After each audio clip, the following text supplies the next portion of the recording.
gebeurt altijd wel wat. Als je jong bent, dan gebeurt er altijd wat. Elke weekend wel. Haast 50 jaar runde Koba het verneemde café De Phoenix in Jestrum. Maar na dit weekend is het dien. De kroeg is verkocht en houdt op.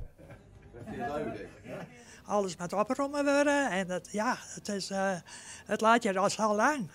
Ja, bepaalde klanten die vinden dat jammer. Die zeggen, we maar van jou aasten heen. Ik ken wel goed.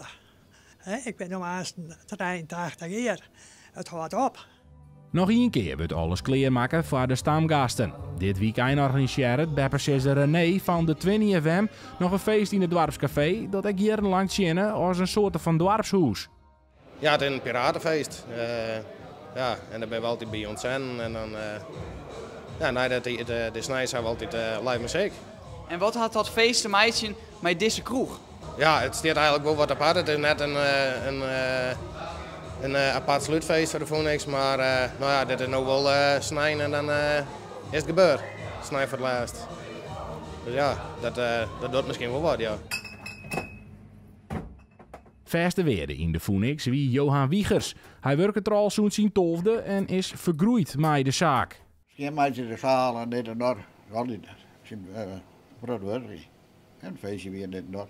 Hoe lang had Johan je bier tapt? Hoeveel uur praten we dan over? Nou, 40 jaar. 40 jaar? Ja. Toen ik voor de vraag van kwam en toen ging je een bar gekocht. Hoeveel biertjes binnen dan in die jaren wel net tapt? Ja, dat weet ik niet. Mooi product. Dat is net te tellen. Ik hou net al.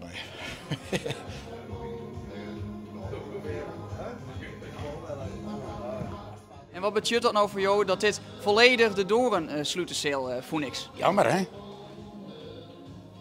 Dat mag wel zo zijn, dus dan houdt het op. Dit weekend is de laatste keer. Ben jij er direct bij? Jazeker, tuurlijk. Dat feest is maar wel hè?